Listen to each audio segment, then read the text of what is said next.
مصروف ہوں گے، لیکن جو لوگ خداوند کے دن اس کے گھر میں عبادت کے لیے موجود ہیں، میں بطور پاسبان ان کے لیے خدا باپ کا شکر ادا کرتا ہوں، کیونکہ بطور ایماندار یہ ہماری خدا کے ساتھ کمٹمنٹ ہے کہ خداوند کے دن یعنی اتوار کے دن ہم اس کی عبادت، تعریف، تمجید اور بندگی کریں۔ کرسمس سیزن ہے اور کرسمس کی تیاریوں کا، خوشیوں کو منانے کا آغاز دسمبر کے آغاز سے ہی ہو چکا ہے، اور کل بفضل خدا ہم سب باہم مل کر کرسمس کی خوشیوں کو باہم کلیسیائی طور پر منائیں گے۔ گزشتہ ہفتے ہمارے بھائی سیموئل بھٹی نے کرسمس ٹری کے متعلق سوال کیا کہ ہمیں اس کے بارے میں بتائیں کہ کیا اس کا پس منظر ہے، تاکہ سال میں ایک دفعہ لگایا جاتا ہے۔ اس مناسبت سے آج ہم کرسمس ٹری کے متعلق اس کے پس منظر کے بارے میں جانیں گے۔ پہلی بات جو ہمارے لیے سیکھنے کی ہے کہ کرسمس ٹری کا کسی بھی طرح سے خدا کے کلام کے ساتھ کوئی تعلق نہیں ہے۔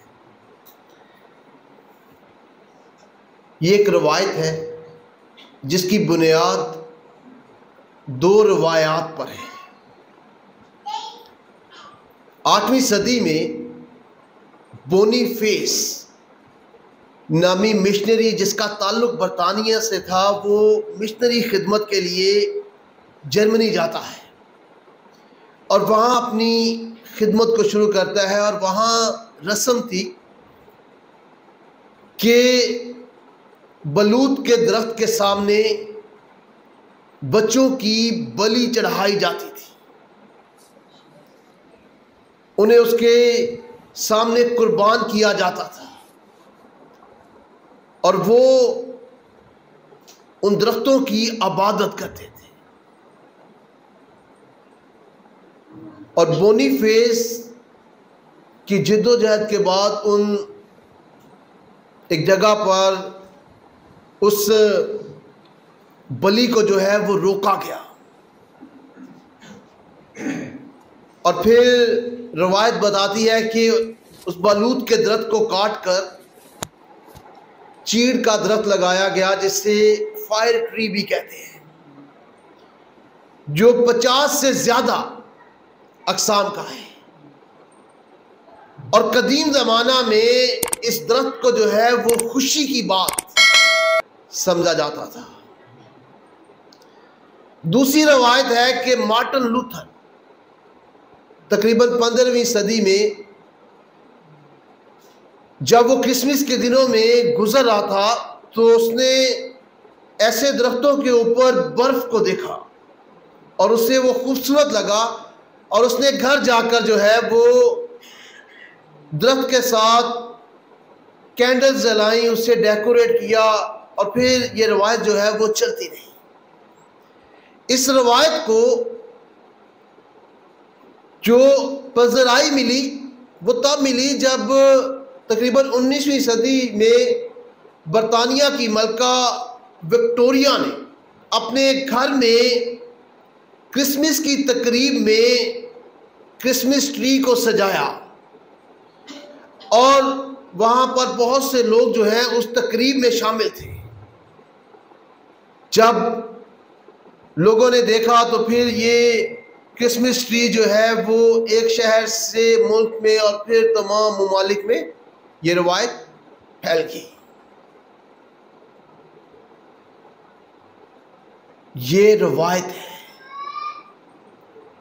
جبکہ اگر ہم خدا کے کلام کی بات کریں تو یرمیہ 10ویں باب میں لکھا ہے کہ درختوں کی عبادت نہ کریں، پرستش نہ کریں۔ لیکن ہم جب کرسمس ٹری اپنے گھروں میں سجاتے ہیں، ڈیکوریٹ کرتے ہیں، تو یقیناً ہم اس کی پرستش نہیں کرتے۔ ڈیکوریشن تک اس میں کوئی حرج نہیں ہے، لیکن تب تک جب تک ہمارا فوکس درست ہو، کیونکہ کرسمس پر ہمارا فوکس، ہماری توجہ کا مرکز صرف خداوند یسوع مسیح ہے،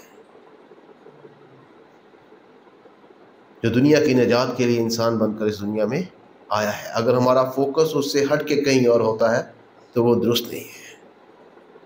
اور کرسمس کی روح یہ ہے کہ ہم اس منجی کی عبادت کریں، شکر گزاری کریں، اس کی حمد کریں۔ چند ایک رویہ جات جو کرسمس کے موقع پر، یعنی جب خداوند یسوع مسیح کی پیدائش ہوئی تو جو لوگ اس کے ارد گرد تھے، ان کے کیا الفاظ تھے، کیا رویہ تھا، یہ ظاہر کرتا ہے کہ ان کے اندر کرسمس کا روح تھا، اسپرٹ تھی۔ مقدسہ مریم جو کرسمس کی اسپرٹ کو جانتی تھی، روح کو جانتی تھی، وہ جانتی تھی کہ خدا نے اس پر فضل کیا ہے، تو وہ خوشی میں خدا کے سامنے گیت گاتی ہے اور کہتی ہے کہ میری جان خداوند کی بڑائی کرتی ہے اور میری روح میرے منجی خداوند سے خوش ہوئی۔ تو کرسمس کی روح یہ ہے کہ یہ خوشی کا دن ہے۔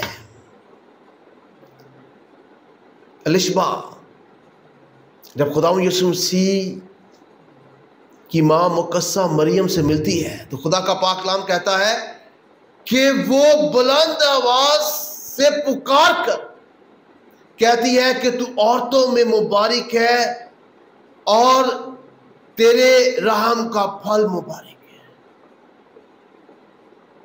تو کرسمس کی روح یہ ہے کہ یہ مبارک دن ہے۔ زکریا کاہن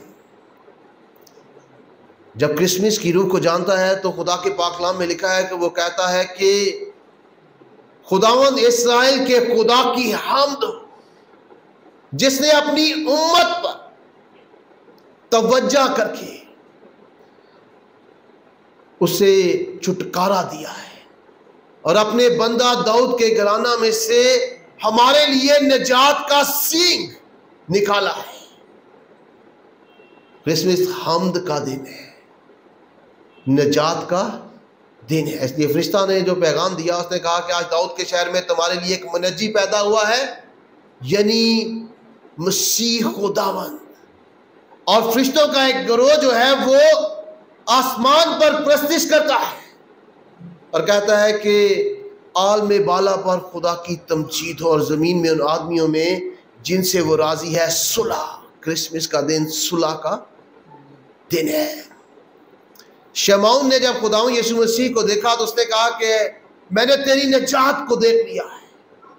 کرسمس کا دن نجات کا دن ہے۔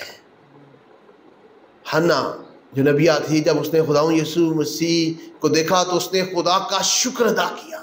کرسمس کا دن شکر گزاری کا دن ہے۔ اور جو حوالہ آپ کے سامنے تلاوت کیا گیا، وہاں یہودی یروشلم میں جو ہے وہ مجوسی آتے ہیں اور کہتے ہیں کہ یہودیوں کا جو بادشاہ پیدا ہوا ہے وہ کہاں ہے، کیونکہ پورب میں اس کا ستارہ دیکھ کر ہم اسے سجدہ کرنے آئے ہیں۔ کرسمس کا دن سجدے کا دن ہے، اور سجدہ کسے؟ صرف خدا کو، خداوند یسوع مسیح کو۔ اور آخری بات جو اگرچہ کم لوگ ہیں تو بھی میں بطور پاسبان کرنا چاہتا ہوں، وہ یہ ہے کہ جب ہم کرسمس کے پروگرام کرتے ہیں، اور خاص طور پر جب ہم سکٹ کرتے ہیں، ڈرامہ کرتے ہیں، تو بہت سی چیزیں ہم عام سمجھتے ہیں اور ہم شاید نہ سمجھتے ہوئے بھی وہ کام کر جاتے ہیں، جن میں سے ایک کام یہ ہے کہ لوگ چرنی بناتے ہیں، چرنی میں بچہ رکھ دیتے ہیں، اور پھر جو مجوسی بناتے ہیں وہ باری باری آ کر اسے سجدہ کرتے ہیں۔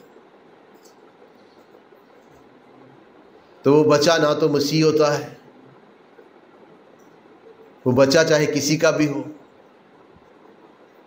لیکن خدا کا پاک کلام ہمیں سکھاتا ہے کہ خدا کے لوگوں نے کسی دوسرے کو سجدہ نہیں کیا، انہوں نے اپنی جان کو قربان کر دیا ہے۔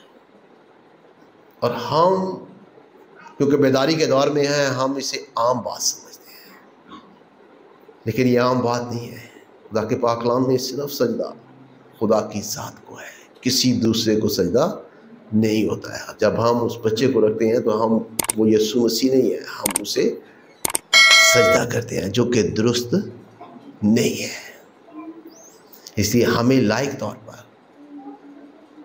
کرسمس کے ایام میں، کرسمس کے موقع پر خدا کے پاک کلام کے مطابق، خدا کے احکام کے مطابق ان خوشیوں میں شریک ہونا چاہیے، اور خداوند مجھے اور آپ سب کو ایسا کرنے کی توفیق دے، اور اس پاک کلام کے وسیلہ سے بڑی برکت دے۔ شکریہ۔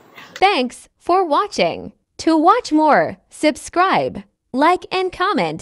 Don't forget to Guardians of Faith PCP Gacker. Follow now.